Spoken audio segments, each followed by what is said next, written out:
السلام علیکم۔ بسم اللہ الرحمن الرحیم۔ ملکوں کے لیے ایٹم بم تو خطرناک ہے ہی، لیکن ایٹم بم سے بڑا بھی ایک بم ہے جو ایٹم بم کی طرح تو تباہی نہیں کرتا لیکن ملکوں کو پھر بھی تباہ کر دیتا ہے، اور وہ مسئلہ ہے پاکستان جیسے ملکوں کے لیے۔ اس ویڈیو کو آپ غور سے سنیے گا۔ میں آپ کے سامنے پاکستان کا ایک بہت بڑا مسئلہ جو کسی کو نظر نہیں آ رہا، جس پر کوئی بات نہیں کر رہا، نہ میڈیا نہ سیاسی جماعتیں، آج ہم اس مسئلے پر بات کریں گے۔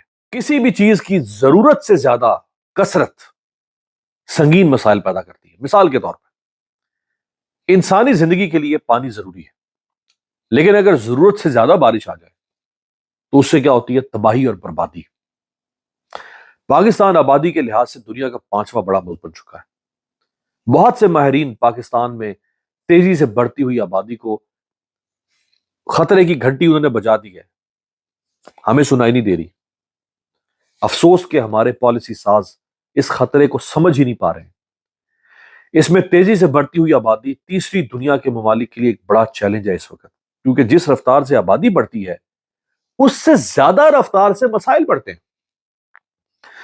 اقوام متحدہ کے مطابق آبادی میں جو اضافہ ہے اس سے تعلیم، خوراک، صحت، کلائمیٹ، یہ سب خطرے میں پڑ جاتا ہے۔ یہی وجہ ہے کہ دنیا کے بہت سے ممالک نے آبادی کی شرح پر قابو پا کر سسٹینیبل ڈیولپمنٹ حاصل کی ہے۔ اس کی کچھ مثالیں: ایران، برازیل، چین، بنگلہ دیش، حتیٰ کہ بھارت بھی آبادی کی شرح میں کمی لانے والے ممالک میں شامل ہے۔ اور سب سے اہم مثال تو چین کی ہے۔ چین میں ون چائلڈ پالیسی، فی خاندان ایک بچہ، یہ پالیسی حکومت نے متعارف کروائی 1979 میں۔ اس کا مقصد یہ تھا کہ شرح پیدائش پہ کمی کر کے آبادی پر قابو پایا جائے، اور اس پالیسی کے تحت شادی شدہ جوڑوں کو صرف ایک بچہ پیدا کرنے کی اجازت تھی تاکہ غربت کم ہو سکے، وسائل کی تقسیم زیادہ ہو سکے۔ اور چین نے، آپ جانتے ہیں، اس پالیسی سے 2015 میں اس پالیسی کو تبدیل کیا۔ 2015 تک وہ رہی، پھر ایک پالیسی آئی فی خاندان 2 بچے۔ چین نے اس پالیسی کے ذریعے سے اپنی قوم کو کھڑا کرنے میں جو کردار ادا کیا ہے وہ پوری دنیا کے لیے ایک کیس سٹڈی ہے۔ چین نے انڈسٹری اور ایگریکلچر سمیت تمام شعبوں میں بے مثال ترقی کی اسی وجہ سے۔ ایک اندازے کے مطابق چین میں اگر یہ پالیسی نافذ نہ ہوتی تو 40 کروڑ بچے اور پیدا ہوتے۔ اس پالیسی کے ذریعے 40 کروڑ بچوں کی پیدائش کو روکا گیا اور کروڑوں لوگوں کو غربت سے باہر نکالا گیا۔ قومی ترقی نے ریکارڈ قائم کیا دنیا میں چین کی۔ بنگلہ دیش جب پاکستان سے الگ ہوا تو اس وقت وہاں آبادی بڑھنے کی جو شرح تھی وہ 5.5% تھی، خطرناک شرح۔ بعد میں سن 2023 میں وہ 5.5 کی شرح کم ہو کر 1.03 ہو گئی، 1.03۔ ایران کی بھی آبادی ایک زمانے میں بہت تھی۔ 1984 میں شرح پیدائش 4.21% تھی، جو 2023 میں ایران نے کم کر کے 0.6 پر لے کر آیا۔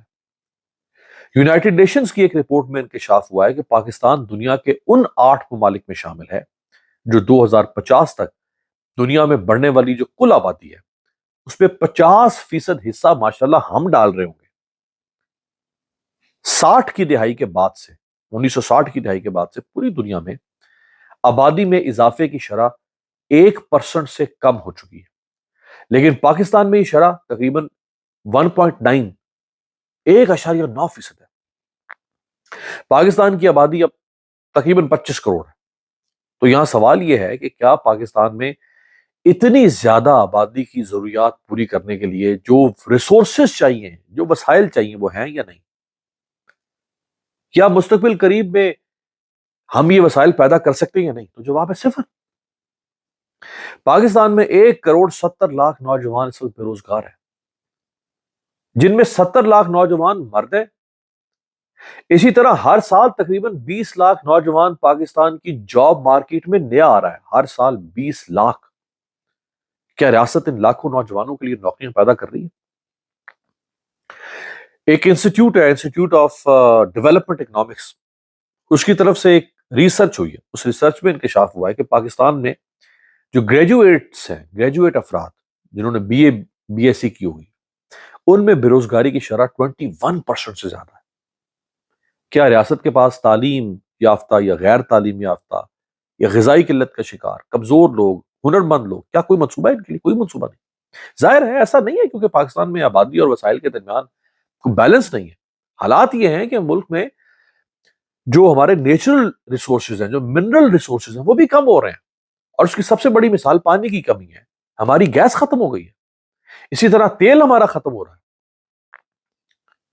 پاکستان کو انرجی کرائسس کا سامنا ہے، ملک میں انفراسٹرکچر نہیں ہے، آپ سڑکوں پہ نکل جائیں گاڑیاں ہی گاڑیاں، ایکسیڈنٹس ہو رہے ہیں۔ اتنی بڑی آبادی کے لیے آپ کے پاس ایجوکیشن سسٹم نہیں ہے، کولیپس کر گیا ہے، ہیلتھ کیئر سسٹم کولیپس کر گیا ہے، گورننس کولیپس کر چکی ہے، اور ملک ہم چلائے جا رہے ہیں۔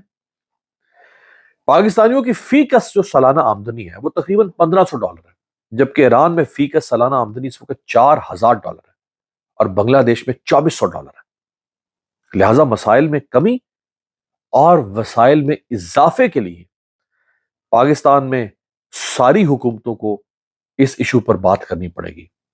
ایک طرف آبادی کو کنٹرول کرنا پڑے گا، اس کے لیے لوگوں کو شعور دینا پڑے گا، دوسری طرف جو موجودہ آبادی ہے اس پر انویسٹمنٹ کر کے انہیں فائدہ مند افرادی قوت میں تبدیل کرنا پڑے گا۔ یونائٹڈ نیشنز کے جو اعداد و شمار ہیں، یو این کے، ان کے مطابق دنیا کی آبادی 8 ارب کراس کر چکی ہے، اور اس 8 ارب میں سے تقریباً 3% پاکستان کی آبادی ہے، 3%۔ پاکستان میں بڑھتی ہوئی بے ہنگم اور بے قابو آبادی یہ پاکستان کے قدرتی وسائل پر سخت دباؤ ڈال رہی ہے، اور یہ صورتحال آنے والے دنوں میں ایک کرائسس کی شکل اختیار کر سکتی ہے۔ لیکن پازیٹیو بات یہ ہے کہ پاکستان کی آبادی میں نوجوانوں کی تعداد بھی سب سے زیادہ ہے، جس کا مطلب یہ ہے کہ ملک ایک بڑی لیبر مارکیٹ بن سکتا ہے، اور نوجوانوں کی زیادہ جو شرح ہے یہ ایک پوٹینشل ہے، یہ ایک ایسا موقع ہے جو پاکستان کو ترقی یافتہ ممالک کے صف میں لا کھڑا کر سکتا ہے۔ یہ ہمارے لیے بوجھ نہیں ہے، بوجھ تو تب ہوگا جب ہم ان کو نکمہ بنا دیں گے۔ اگر ہم ان کو ٹرینڈ کریں، ایجوکیشن دیں، روزگار دیں، سکل دیں، یا ان کو ملک سے باہر بھیجیں اور یہ وہاں سے ریونیو کما کے بھیجیں، ریمیٹنس بھیجیں، کچھ تو ان سے کام لیا جائے، تو پھر یہی آبادی جو آج 60% ہے نوجوانوں کی، یہ پاکستان کو ایشیا کا، ساؤتھ ایشیا نہیں میں بات کر رہا، ایشین ٹائیگر بنا سکتی ہے۔ میں نے جو شروع میں آپ سے کہا تھا کہ ایٹم بم سے بڑا بھی ایک بم ہے، وہ یہ بم ہے آبادی کا۔ یہ بم خدا نہ خواستہ کوئی شوائیں نہیں نکلتی اس بم سے، یہ کوئی بارود نہیں نکلتا، یہ کوئی آگ نہیں لگا دیتا، یہ کوئی گڑھا نہیں کھود دیتا، لیکن یہ بم قوموں کو نگل جاتا ہے، کیونکہ آپ کے پاس وسائل کم، آبادی زیادہ، کھانے والے زیادہ، کھانا کم، تو کیا ہوگا؟ فساد، دنگا، مایوسی، لڑائی جھگڑے، افراتفری، نفسا نفسی۔ ہم سب کو اس کے لیے آواز اٹھانی پڑے گی۔ اللہ حافظ۔